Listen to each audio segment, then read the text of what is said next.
Hi guys, this is Tiffany with Fish Hawk Learning Academy. I want to take a few minutes to show you how I have adopted the Erin Condren Teacher Lesson Planner to meet the needs of our homeschool program.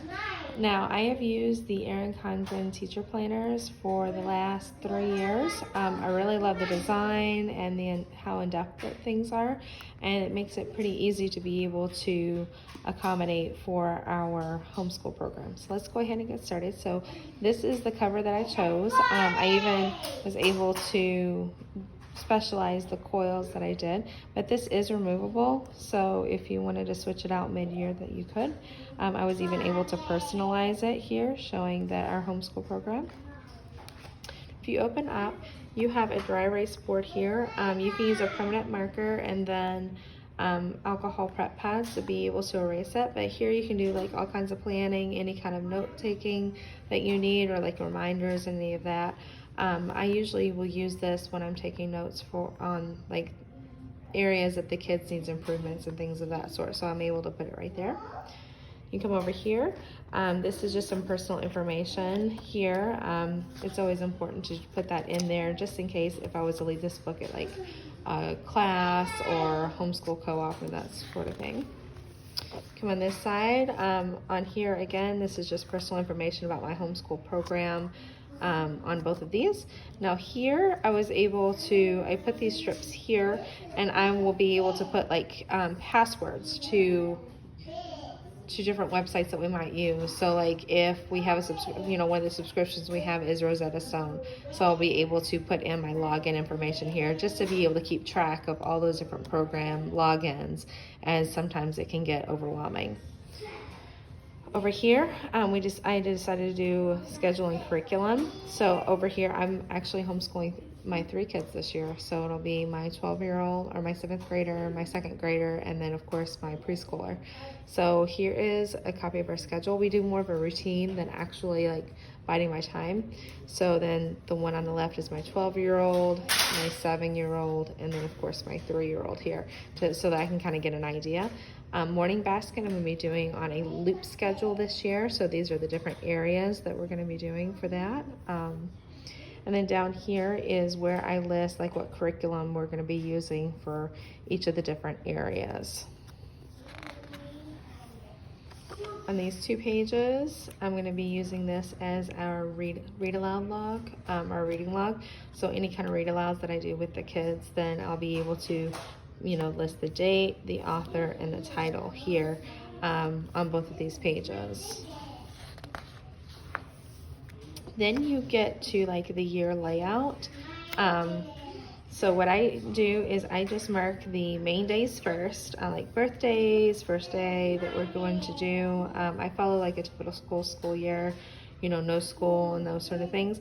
And then if we decide to take off for like vacation time, then I'll go in and mark those in as we go.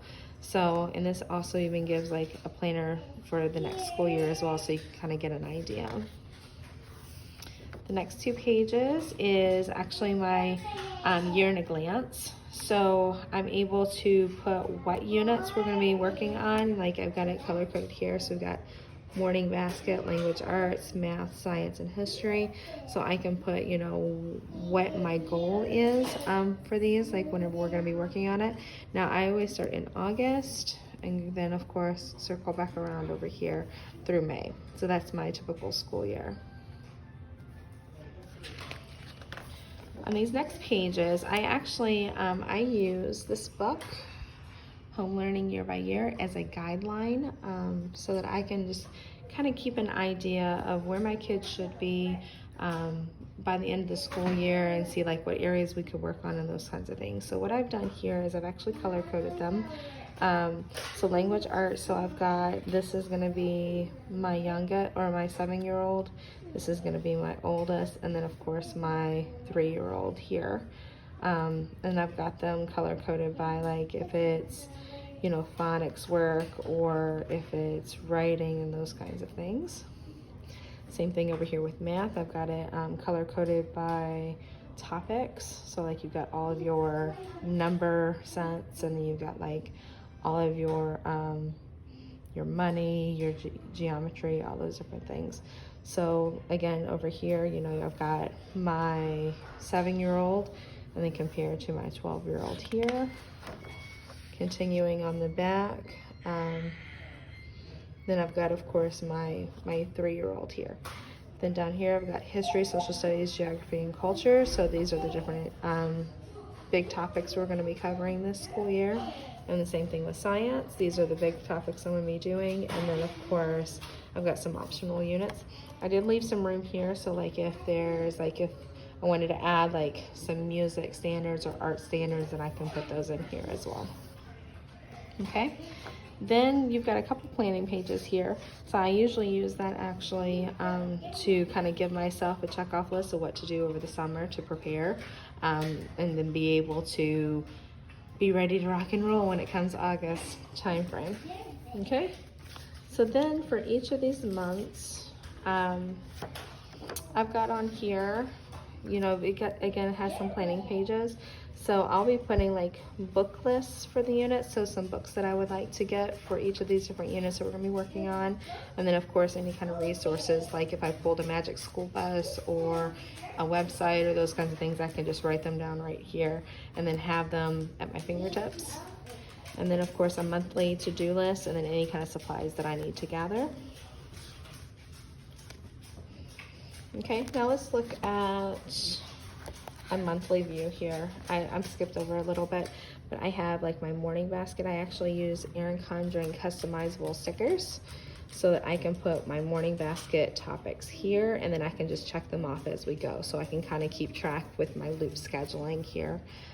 These pages I'm using to mark any kind of birthdays, any kind of holidays, any kind of special units that I want to be doing. If we're taking off school for any reason, I will be adding in field trips and those kinds of things as well. So this is just kind of an overall. What I do like about the Erin Condren planner is it has all these little holidays that they put in here. So, you know, like Veterans Day, Children's Book Week, I like that because they're all educationally based. So then I can add some different things to my, morning basket if I would like. And then I also purchased Erin Condren customizable stickers to be able, actually let me show you one. It's in November. It's like this. So I have my subject areas at the top, all across here. And then on the side, I actually got stickers for each of my 3 kids. So then I am able to write in their individual assignments, or if it's something that we're doing all together, then I can just use the whole box there. Then on the side here, I've got some to-do lists and notes for myself. And then of course, our poetry tea time. So here I'll be putting like what poetry we're gonna be reading from, any kind of snacks, any kind of supplies that I need to get for that as a reminder for myself. And that's what my monthly views look like. Then if you go, and then at the end of the month, let me see if I've got it in the back of this one. Then I've got any kind of assessments and anecdotal notes for each of my older 2 kids. So like if I'm doing like word wall word or sight words, if I'm doing math assessments, all those different things, I can just kind of take notes on the kids and the progress that they're making, any areas we might need to work on further, and those kinds of things, so that I have it as documentation for myself. But also if like during evaluation time, you can kind of compare and see how the child has made progress throughout the year. Okay, and that's how it is for all the different months. Then I'm going to skip back here to the back. I actually purchased the extra checklist this year. You can see it has checklists here. So the first one is, my state does not require attendance, but I still like to keep it to make sure, you know, just to cover all my bases. So we have attendance chart here, and of course I've got my legend down here, so I can keep track of what we have. And then because my oldest is 7th grade, I do keep grades on her.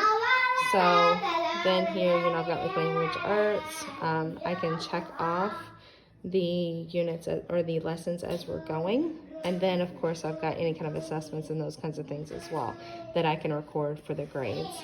I just like to have this nice little check-off list so that I can kind of see where we are. I can see what kind of progress we're making, all those. So I did this for like language arts quarter 1, language arts quarter 2, 3 and 4.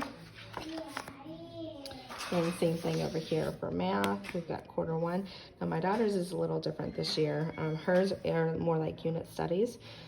So then I have like the unit that we're going to be doing, and then of course all the things that could go under that as well, to be able to do for the final grades and those different things. And again, I can check off and I can record grades and all of that. Math quarter 2, 3, and 4. And then same thing with science. We're doing unit studies here. So these are the different units that we're planning to do. And then of course, any kind of grades for projects, labs, tests, quizzes, any of that, then I can just check off here and then put her grades right underneath it. I'm doing a curriculum where I'm teaching science all together. So then I will be able to keep track of this all together. So I have like my daughter's grades and then of course checking off as we're going along. Same thing with history. Again, it's unit studies here, to be able to show how many lessons is in each of the units, and then being able to check them off as we go as well. And now I'm doing electives with my kids as well, especially during morning basket time. So then I've got like, my daughter's gonna be doing like a typing course and creative writing. So again, we've got the check off list, as well as being able to record the grades. And that is it. I hope you've enjoyed seeing how I have adopted the Erin Condren teacher planner. And then of course, one thing I do like, there are all these stickers and stuff. You can see I've started using some of all these planning stickers that I can use throughout the school year, to be able to kind of help keep myself organized as well. I do really like that. And then of course there's a pocket folder that's right here in the back, and another wipe off sheet. Clear folder, and then another dry erase sheet here. Wet erase board here. So if need to take some notes or those kinds of different things as reminders. So overall, I really like the Erin Condren teacher planners. It's a very nice tool to have handy. I'm able to assemble this over the summer, and then it's kind of an open and go throughout the school year, which is what I like. I hope you enjoy seeing how I've adopted this, and I hope that it can help you with your homeschool program. Thank you.